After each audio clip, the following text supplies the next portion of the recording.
నమస్తే నిన్నల్ని welcome to story board. తెలంగాణలో బెంగాల్ తరహా రాజకీయం చేస్తామంటున్నారు బీజేపీ జాతీయ అధ్యక్షుడు నితిన్ నబీన్. కానీ ఎమ్మెల్యే స్థాయి నుంచి నేరుగా పార్టీ జాతీయ అధ్యక్షుడి స్థాయికి వెళ్లిన నబీన్ తెలంగాణలో పరిస్థితుల గురించి అవగాహనతోనే మాట్లాడుతున్నారా లేదా అనే చర్చ జరుగుతోంది. దేశంలో 12 ఏళ్లుగా బీజేపీ అధికారంలో ఉంది. అలాగే 3 అంతుల రాష్ట్రాలు కాషాయ పార్టీ నేడ్లోనే ఉన్నాయి. కానీ తెలంగాణను మాత్రం బీజేపీ టచ్ చేయలేకపోతోంది. లోక్సభ ఎన్నికల్లో 8 ఎంపీల గెలుపు బలం అనుకుంటే అసెంబ్లీ ఎన్నికల్లో అదే సంఖ్యలో ఎమ్మెల్యేలు గెలవడాన్ని ఎలా తీసుకోవాలో మొదట బీజేపీ ఆలోచించుకోవాలి. ఇదే అంశంపై వాటి స్టోరీ బోర్డ్ చూద్దాం. బెంగాల్ గెలుపుతో బీజేపీలో జోష్ మిన్నంటుతోంది. అందుకే తెలంగాణకు వచ్చినటువంటి ఆ పార్టీ జాతీయ అధ్యక్షుడు ఇక్కడ కూడా బెంగాల్ తరహా రాజకీయం చేస్తామని చెబుతున్నారు. అసలు ఒక రాష్ట్రంలో పనిచేసిన వ్యూహం మరో చోట ఎలా పనిచేస్తుంది అనేది తేలాల్సిన విషయం. దేశవ్యాప్తంగా కాషాయ జెండా ఎగరాలనేది బీజేపీ లక్ష్యం. అందుకు అనుగుణంగానే ఒక రాష్ట్రం తర్వాత మరొక రాష్ట్రంలో బాగా వేస్తూ వెళ్తోంది. చివరకు అత్యంత కఠినమైన లక్ష్యంగా భావించిన బెంగాల్లోనూ బీజేపీ అధికారంలోకి రాగలిగింది. దీంతో ఈ ఊపులోనే తెలంగాణలో కూడా అధికారం దక్కించుకోవాలని పిలుపునిచ్చిన కాషాయ పార్టీ జాతీయ అధ్యక్షుడు నితిన్ నబీన్ అంతటితో ఆగలేదు. తెలంగాణలోనూ బెంగాల్ తరహా రాజకీయం చేస్తామని ప్రకటించారు. भाजपा मय हो रहा है, भगवा मय हो रहा है मित्रों। इसलिए वो दिन दूर नहीं जब तेलंगाना में भी पूरा भगवा का वातावरण होगा और भारतीय जनता पार्टी का कमल खिलेगा मित्रों। हमने पश्चिम बंगाल में संघर्ष किया, हमने बलिदान दिया, हमने परिश्रम किया, हमारे कार्यकर्ताओं ने यातनाएं झेली, लेकिन हम लोगों ने अपने संघर्ष के साथ सफलता भी लेके आए। आपने जितने प्रयास पश्चिम बंगाल में किए हैं उसका दुगना प्रयास तेलंगाना की धरती पे भी कीजिए मित्रों। ఇక్కడ బెంగాల్ తెలంగాణ 2 రాష్ట్రాలు వేటికవే భిన్నం. ఎక్కడి రాజకీయ వ్యూహాలు అక్కడే పనిచేస్తాయి. అంతేకాని బెంగాల్ తరహా రాజకీయం ఇక్కడ ఎలా చేస్తారనేది నితిన్ నబీనే చెప్పాలి. పైగా బెంగాల్లో టీఎంసీ నుంచి ఓ నేతను తెచ్చుకుని రాజకీయం చేసి ఆ రాష్ట్రంలో అధికారంలోకి రాగలిగింది బీజేపీ. కానీ తెలంగాణలో కిషన్ రెడ్డి, బండి సంజయ్ లాంటి నేతలు 25-30 ఏళ్లుగా పార్టీ కోసం పనిచేస్తున్నారు. ఈ తరుణంలో బెంగాల్ తరహా రాజకీయం పేరుతో నితిన్ నబీన్ పరోక్షంగా గతంలో మోడీ చేసిన వ్యాఖ్యలని గుర్తుకు తెస్తున్నారా అనే సందేహాలు వస్తున్నాయి. నితిన్ నబీన్ ఎమ్మెల్యే స్థాయి నుంచి నేరుగా బీజేపీ జాతీయ అధ్యక్ష పదవిలోకి వచ్చారు. ఆయనకు తెలంగాణలో రాజకీయ స్థితిగతులు, ఇక్కడ బీజేపీ పనితీరు గురించి అవగాహన ఉందా లేదా అనేది మరొక చర్చ. తెలంగాణలో బీజేపీ ఎందుకు పుంజుకోవడం లేదో ఆలోచించకుండా ఇక్కడ బెంగాల్ తరహా రాజకీయం చేస్తామంటూ మాట్లాడడం ఏంటో ఆయనకే తెలియాలి. ఎవరు ఏమనుకున్నా తెలంగాణలో బీజేపీ జాతీయ నేతల ఆకాంక్షలకు రాష్ట్ర పార్టీ పనితీరుకు చాలా తేడా ఉంది. అసలు జాతీయ నేతలకు, రాష్ట్ర స్థాయి నేతలకు ఈ గ్యాప్ ఎందుకు వచ్చిందో ముందు తెలుసుకోవాలి. ఆ గ్యాప్ ను వీలైనంత త్వరగా పూడ్చుకున్న తర్వాతే తెలంగాణలో ఏ తరహా రాజకీయం చేయాలో ఆలోచించుకోవచ్చు.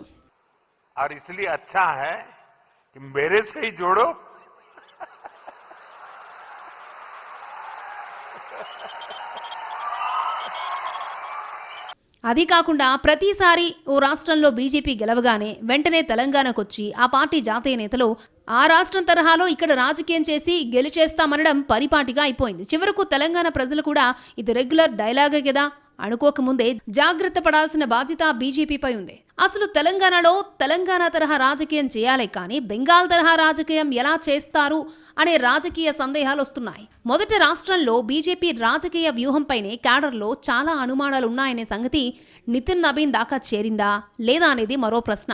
తెలంగాణలో ఒక్కో ఎన్నికల సమయంలో ఒక్కో రకంగా వ్యవహరిస్తున్న బీజేపీ చివరకు అనుకున్న ఫలితం సాధించలేక చతికిల పడుతోందనే వాదన లేకపోలేదు. పైకి అధికారమే లక్ష్యమని చెబుతున్న లోపాయికారి రాజకీయం అలాగే జరుగుతుందా లేదా అనేది ఎప్పుడు చర్చనీయాంశమే. ఇక్కడ తెలంగాణ ప్రజలు ఏమనుకుంటున్నారనే సంగతి పక్కన పెడితే కనీసం క్యాడర్ అయినా అధికారమే లక్ష్యమనే మాటను చిత్తశుద్ధిగా నమ్ముతోందా అనే ప్రశ్నలు కూడా ఉన్నాయి. అంతెందుకు కొన్నాళ్ల క్రితం రాష్ట్ర పార్టీ ముఖ్య నేతలే హస్తినకు వెళ్లి మన రాజకీయ వ్యూహం ఏంటని జాతీయ నేతల్ని అడిగి చీవాట్లు తిన్న విషయం ఇంకా అందరి స్మృతి పదంలో నుంచి చెరిగిపోలేదు. ఇంతటి అయోమయ స్థితిని క్లియర్ చేయకుండా అధికారం ఎలా వస్తుందో నితిన్ నబీనే చెప్పాలి. నిజానికి తెలంగాణలో బీజేపీ చెప్పే మాటలకు చేసే చేతలకు పొంతన లేదు అనే విమర్శలు వచ్చేలాగే ఆ పార్టీ వ్యవహారం ఉంటోంది.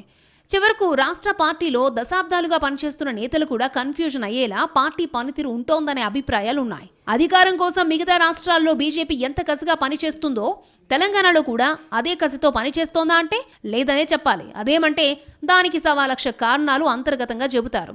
మొదట ఈ దుస్థితి నుంచి పార్టీని బయటపడేయడం నితిన్ నబీన్ తక్షణ కర్తవ్యం కావాలి. తెలంగాణలో రాజకీయ స్థితిగతులు, ఇక్కడ జనం ఆకాంక్షల గురించి బీజేపీకి అవగాహన లేదు అనుకోవడానికి లేదు. ఆ పార్టీకి జరిగిన చరిత్ర మొత్తం తెలుసు. అయినా సరే చేసిన పనులు చెప్పుకోలేక, ఏం చేస్తామో క్లారిటీ ఇవ్వలేక ఎన్నికల్లో బొక్కబోర్లా పడుతోంది. కొన్నిసార్లు బీజేపీ గెలిపే టార్గెట్గా చాలా క్రియాశీలకంగా దూసుకెళ్లి మళ్ళీ ఆఖరి మెట్టుపై సడన్ గా స్లో చేయడం కూడా ఎన్నో అనుమానాలకు తావిచ్చిన మాట వాస్తవం. ఇప్పటికైనా నితిన్ నబీన్ బెంగాల్ తరహా రాజకీయం అనే ప్రకటనలు కాకుండా వాస్తవంగా పార్టీ స్థితిగతులు బేరీజు వేసి అందుకు తగ్గట్టుగా కార్యాచరణ తీసుకోవడం కీలకం. అప్పుడే తెలంగాణలో బీజేపీ పుంజుకునే అవకాశం ఉంటుంది. ఇప్పుడు బెంగాల్ గెలుపు ఉత్సాహంతో ఉన్నారు కాబట్టి తెలంగాణలోనూ బెంగాల్ తరహా రాజకీయం అంటే తాత్కాలికంగా బాగుంటుంది. కానీ కొన్నాళ్లు పోయాక అసలు ఇక్కడ బెంగాల్ తరహా రాజకీయం ఎలా చేస్తారని మళ్ళీ బీజేపీ కార్యకర్తలకి అనుమానాలు వస్తాయి. అది వారి తప్పు కాదు. ఏతావాత రాష్ట్ర పార్టీ నేతలకు, శ్రేణులకు స్పష్టమైన దిశానిర్దేశం చేసి గెలుపు తప్ప మరే వ్యూహం పార్టీకి లేదనే క్లారిటీ ఇవ్వడం అత్యంత అవసరం. అలా కొన్నాళ్ల పాటు రాజకీయ వ్యూహాన్ని స్థిరంగా కొనసాగిస్తేనే తెలంగాణలో బీజేపీ గెలుపు గురించి ఆలోచించగలదనడంలో సందేహం లేదు. కేంద్రంలో 12 ఏళ్లుగా అధికారంలో ఉన్న బీజేపీ తెలంగాణలో మాత్రం సత్తా చాటలేకపోతోంది. కనీసం డబుల్ డిజిట్ నెంబర్ ప్రజాప్రతినిధుల్ని కూడా ఇక్కడ గెలవలేకపోతోంది. దీనికి తోడు రాష్ట్ర పార్టీలో గ్రూపు రాజకీయాలు, నేతల మధ్య సమన్వయ లోపాలు సరే. తెలంగాణకు బీజేపీ కొత్త కాదు. దశాబ్దాలుగా ఇక్కడ కాషాయ పార్టీ రాజకీయం చేస్తూనే ఉంది. కానీ ఇంతవరకు ఎదుగు బదుగు లేదు. గతంలో ఏం జరిగిందనేది వదిలేస్తే మోడీ హయాంలో గత 12 ఏళ్లలో జరిగింది కూడా పెద్దగా ఏమీ లేదనే చెప్పాలి. తెలంగాణలో ఇదిగో అధికారం, అదిగో అధికారం అని చెప్పి బీజేపీ నేతలు దానికి గెలిచిన ఎంపీ సీట్లను నిదర్శనంగా చూపిస్తూ ఉంటారు. కానీ 2024 లోక్సభ ఎన్నికల్లో మోడీ అయోధ్య బొమ్మలు చూపించి 8 ఎంపీ సీట్లు గెలిచిన బీజేపీ అంతకు 6 నెలల ముందు జరిగిన అసెంబ్లీ ఎన్నికల్లో కూడా కేవలం 8 ఎంపీ సీట్లే గెలవగలిగిందనేది మర్చిపోకూడదు. ఇన్నాళ్ల పోరాటం తర్వాత కూడా తెలంగాణలో అధికారం సంగతి తర్వాత కనీసం డబుల్ డిజిట్ సంఖ్యలో సీట్లు ఎందుకు గెలవలేకపోతున్నామో బీజేపీ చూసుకోవాలి. తెలంగాణలో బీజేపీకి ఛాన్స్ ఉందని ఎంతసేపు జాతీయ నేతలు పోరు పెట్టడమే కానీ రాష్ట్ర స్థాయిలో మాత్రం ఆ నమ్మకం రావడం లేదు అనేది బహిరంగ రహస్యం. తెలంగాణలో ప్రధాన రాజకీయ శక్తిగా ఉండడానికి ఆపసోపాలు పడుతున్న బీజేపీలో గ్రూపు తగాదాలకు మాత్రం లోట్లేదు. ఓవైపు ప్రధాన ప్రత్యర్థి కాంగ్రెస్ పై విమర్శల వర్షం కురిపించే తెలంగాణ బీజేపీ నేతలు అదే పార్టీకి ఉన్న అవలక్షణాలన్నింటినీ పుణికిపుచ్చుకున్నారనే విమర్శలు ఉన్నాయి. ఆ మాటకొస్తే నితిన్ నబీన్ మొదట రాష్ట్ర పార్టీలో లోటుపాట్లపై దృష్టి పెట్టాలి. ఇక్కడి నేతల నట్లు బోల్టులు టైట్ చేయాలి. తెలంగాణలో పార్టీ పరంగా సంస్థాగతంగా బలపడ్డంతో పాటు విస్తృతంగా జనంలోకి వెళ్లాలి. ఆ తర్వాతే తెలంగాణలో అధికారం గురించి బీజేపీ ఆలోచించాలి. అంతేకాని ప్రధాని మోడీ వచ్చి జెండాలు కడితే కానీ పార్టీకి ఊపిరాని పరిస్థితుల్లో బెంగాల్ తరహా రాజకీయం చేస్తాము అనడం హాస్యాస్పదమే అవుతుంది. అలాగని తెలంగాణలో బీజేపీ మరీ బలహీనంగా ఏం లేదు. గతానికంటే ఇప్పుడు మెరుగే. కానీ పెరిగిన బలం నేతల సంఖ్యలో కనిపిస్తుందే కానీ బీజేపీకి వచ్చే సీట్ల సంఖ్యలో మాత్రం కనిపించడం లేదు. దీనికి రాష్ట్ర నేతల మధ్య సమన్వయం లేకపోవడమే ప్రధాన కారణమని జాతీయ స్థాయి నేతలకు అవగాహన ఉంది. ఇప్పటికే మోడీతో పాటు అమిత్ షా కూడా పద్ధతి మార్చుకోవాలని తెలంగాణ బీజేపీ నేతలకు సందర్భం వచ్చినప్పుడల్లా క్లాసులు పీకుతూనే ఉన్నారు. అయినా సరే చెవిటివాడి ముందు శంఖం ఊదినట్టుగానే ఉంది కాషాయ పార్టీ పరిస్థితి. నితిన్ నబీన్ మొదట ఇలాంటి దుస్థితి ఎందుకు వచ్చిందో ఆలోచించాలి. జాతీయ స్థాయి నేతల మాట తెలంగాణ బీజేపీ నేతలు ఎందుకు చెవికెక్కించుకోవడం లేదు కనుక్కోవాలి. లేస్తే మనిషిని కాదు అన్నట్టుగా మాట్లాడే తెలంగాణ బీజేపీ నేతలు లేచేదెప్పుడో వారిని అడిగి తెలుసుకోవాలి. అంతేకాని వాస్తవ క్షేత్రస్థాయి పరిస్థితుల్ని గమనంలోకి తీసుకోకుండా బెంగాల్ తరహా రాజకీయం చేస్తాము అనడం కేవలం ప్రకటనకు మాత్రమే బాగుంటుంది అనుకోవచ్చు. తెలంగాణలో బీజేపీ అనుకున్నంతగా పుంజుకోకపోవడానికి నేల విడిచి సాము చేయడం కూడా ఒక కారణం అనేది రాష్ట్ర పార్టీ నేతలు అంతర్గతంగా చర్చించుకునే అంశం. కానీ ఈ విషయం గురించి గట్టిగా జాతీయ నేతల దగ్గర ప్రస్తావించడానికి ఎవరూ ధైర్యం చేయడం లేదు. అందుకే జాతీయ నాయకత్వం తెలంగాణ విషయంలో ప్రతిసారి ఎక్కువ ఆశలు పెట్టుకుంటోంది. అందుకు తగ్గట్టుగానే రాష్ట్ర బీజేపీ నేతలు కూడా వారి ఆకాంక్షలకు పైకి మద్దతునిస్తూ లోపల మాత్రం అది జరిగే పని కాదులే అని నిట్టూరుస్తున్నారని తెలంగాణ బీజేపీ కార్యకర్తలే చర్చించుకుంటున్నారు. ఉమ్మడి రాష్ట్రంలో మిత్రపక్షంగా ఉండి పెద్దగా ఎదగలేకపోయామని లెక్కేసిన మోడీ, అమిత్ షా ఇటీవల కాలంలో తెలంగాణలో ఒంటరి పోరుకే మొగ్గు చూపారు. కానీ అప్పుడు కూడా వారు ఆశించినంతగా ఇక్కడ బీజేపీ బలం పెరగలేదు. ప్రతిసారి లోక్సభ ఎన్నికల్లో ఓట్ల శాతం చూసి సంతోషించడం, అంతలోనే అసెంబ్లీ ఎన్నికల్లో ఓట్ల శాతంతో నిరాశపడడం కాషాయ పార్టీకి అలవాటుగా మారిపోయింది. ఇక్కడ మరో కీలక విషయం కూడా ఉంది.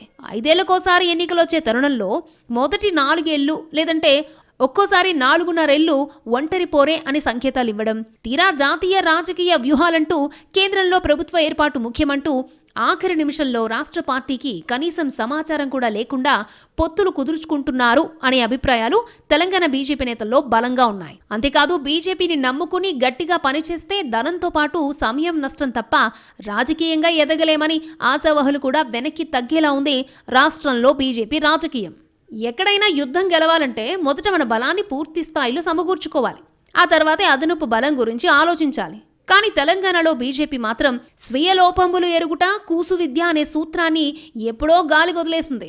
ఎంతసేపు అందుకే సీట్లు గెలవలేదు, ఇందుకే ఓడిపోయామని అర్థం లేని కారణాలు వెతుక్కుంటూ ఆత్మవంచన చేసుకుంటోంది.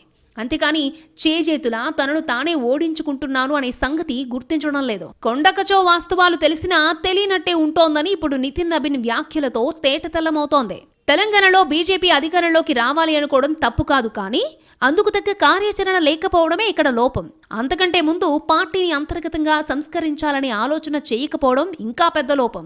నేతల మధ్య పూర్తి స్థాయిలో సమన్వయం ఉండేలా చేసి కింది నుంచి పైదాకా అన్ని స్థాయిల్లోనూ రాష్ట్ర పార్టీ అంతా ఏకతాటిపైకి ముందుకెళ్లేలా పరిస్థితులు రావాలి. ఆ తర్వాతే సరైన కార్యాచరణ తీసుకుంటే ఖచ్చితంగా బీజేపీకి అధికారం రాకపోయినా ఆ పార్టీ రాజకీయ బలం అయితే పెరిగే అవకాశం తప్పకుండా ఉంటుంది. కానీ బీజేపీకి కొత్తగా జాతీయ అధ్యక్షుడైన నితిన్ నబీన్ కూడా పాత చింతకాయ పచ్చడి వ్యూహాలకే పరిమితమవుతున్నట్టుగా మాట్లాడడం రాష్ట్ర పార్టీ భవిష్యత్తుకు ఏమాత్రం మంచిది కాదని చెప్పడానికి సందేహించాల్సిన పని లేదు. కాబట్టి ఇప్పటికైనా మించిపోయేది లేదు. మొదటి తెలంగాణలో బీజేపీ వాస్తవ బలాన్ని సరిగ్గా అంచనా వెయ్యాలి. ఆ తర్వాత గ్రామ స్థాయి నుంచి పార్టీని బలోపేతం చెయ్యాలి. ఆ తర్వాత గ్రూపు రాజకీయాలకు స్వస్తి పలకాలి. అప్పుడు మాత్రమే గెలుపు గురించి బీజేపీ ఆలోచించడం సముచితం అవుతుంది. తెలంగాణలో బీజేపీకి 25-30 ఏళ్లుగా పనిచేస్తున్న నేతలున్నారు. కానీ ప్రధాని వచ్చి పార్టీ జెండాలు కడితే కానీ ఇక్కడ క్యాడర్కు ఊపు రావడం లేదు. ఏళ్లు గడుస్తున్నా తెలంగాణలో పార్టీ ఎక్కడ వేసిన గొంగళి అక్కడే అన్నట్టుగా ఎందుకుందో మొదట నితిన్ నబీ సమీక్షించాలి. దేశంలో 3 వంతుల రాష్ట్రాల్లో బీజేపీ అధికారంలోకి రాగలిగింది. చాలా రాష్ట్రాల్ని టార్గెట్ చేసిన 5 ఏళ్లకో 10 ఏళ్లకో అనుకున్న లక్ష్యాన్ని సాధించగలుగుతోంది. కానీ తెలంగాణ మాత్రం బీజేపీకి మింగుడు పడ్డం లేదు. సుదీర్ఘకాలంగా తెలంగాణలో అధికారంలోకి రావాలని టార్గెట్గా పెట్టుకున్న బీజేపీ ఆ లక్ష్యాన్ని సాధించడం సంగతి అటుంచితే కనీసం ఆ దిశగా కూడా స్థిరమైన రాజకీయ ప్రయాణం చేయలేకపోతోంది. అప్పటికీ బీజేపీలో ఉండే ఎన్నికల స్పెషలిస్టులు వ్యూహకర్తల్ని మార్చి ప్రయత్నించినా కూడా తెలంగాణలో బీజేపీ బండి ఇంచు కూడా ముందుకు కదలడం లేదు. కొంతకాలం అమిత్ షా ప్రత్యేక దృష్టి పెట్టి కథ నడిపించినా కూడా ఇక్కడ బీజేపీ మాత్రం లేవలేదు. ఆ టైంలోనే ఏ రాష్ట్రంలోనూ ఇలాంటి పనితీరు చూడలేదని నిష్ఠూరమాడారని కూడా రాష్ట్ర బీజేపీ నేతలు కొందరు నర్మగర్భంగా మాట్లాడుకున్నారు. మొత్తం మీద తెలంగాణ మొదటి నుంచి బీజేపీకి అందనట్టుగా ఉంటోంది. ఏ రాష్ట్రంలో అయినా అసలు ఛాన్స్ లేదని క్లారిటీ ఉంటే సరేలే అని సరిపెట్టుకోవచ్చు. అలా కాదు, ఖచ్చితంగా అవకాశం ఉందనే స్పష్టత ఉన్నా ఇంకా గట్టిగా ప్రయత్నించవచ్చు. కానీ తెలంగాణకు వచ్చేసరికి మాత్రం ఈ రాష్ట్రాన్ని ఎలా అర్థం చేసుకోవాలో బీజేపీకి ఇప్పటికీ తెలియడం లేదు. ఎందుకంటే తెలంగాణను చూడగానే బీజేపీకి అధికారంలోకి రావడానికి చాలా అవకాశాలున్న రాష్ట్రంగా కనిపిస్తుంది. తీరా ఎన్నికల ఫలితాలు వచ్చాక చూస్తే గెలుపు అంత తేలిక కాదు అనే తత్వం బోధపడుతుంది. ఏతవాత తెలంగాణను అటు కఠిన రాష్ట్రాల లిస్టులో వేయలేక ఇటు తేలికైన లక్ష్యాల జాబితాలో చేర్చలేక కాషాయ పార్టీకి అయోమయం కొనసాగుతోంది. ఆ అయోమయమే కింది స్థాయి దాకా కొనసాగి అసలు లక్ష్యాన్ని చేరకుండా చేస్తుందేమోననే అభిప్రాయాలు లేకపోలేదు. చివరకు మోడీ హయాంలో బీజేపీ పనితీరు జాతీయ స్థాయి నుంచి మిగతా రాష్ట్రాల వరకు అన్ని చోట్ల మారినా తెలంగాణలో మాత్రం మారకపోవడం చిత్రమే. ఎందుకంటే మోడీ హయాంలో ఆకాంక్షిత రాష్ట్రాల్లో బీజేపీ క్రమంగా బలం పుంజుకుంటూ అంతిమంగా అధికారం దక్కించుకుంటోంది. కానీ ఎంత ప్రయత్నించినా తెలంగాణలో మాత్రం అనుకున్నంతగా బలం పుంజుకోవడం లేదు. ఇక్కడ రాష్ట్ర విభజన కారణంగా కొన్ని పార్టీలు రాజకీయం చేయలేని స్థితి రావడంతో బీజేపీ ఈ మాత్రమైనా బలంగా కనిపిస్తుందే కానీ సొంతంగా పుంజుకున్న బలం ఎక్కడుందనే ప్రశ్నలకు కాషాయ పార్టీ సరైన సమాధానం చెప్పుకోలేని స్థితిలో ఉంది. అప్పటికీ పార్టీ బలం పుంజుకోవడమే లక్ష్యంగా చేరికల విషయంలో చాలా సడలింపులు ఇచ్చినా కూడా టార్గెట్ రీచ్ కావడం లేదని ఢిల్లీ వెళ్ళినప్పుడల్లా ప్రధాని క్లాస్ పీకుతున్నారని తెలంగాణ బీజేపీ నేతలు చేతులు పిసుక్కుంటున్నారు. సాధారణంగా ఓ రాజకీయ పార్టీ అనుకున్న లక్ష్యాన్ని చేరలేకపోవడానికి కొన్ని ప్రధాన కారణాలున్నాయి. తెలంగాణ సంగతి చూస్తే ఇక్కడ బీజేపీకి సరైన నాయకత్వం, క్యాడర్ లేకపోవడం అసలైన లోపమనే చర్చ కూడా జరుగుతోంది. ఎందుకంటే ఇప్పటికీ రాజకీయం చేస్తున్న ప్రధాన పార్టీల్లో బీఆర్ఎస్కు నాయకత్వం, క్యాడర్ బలం ఉంది.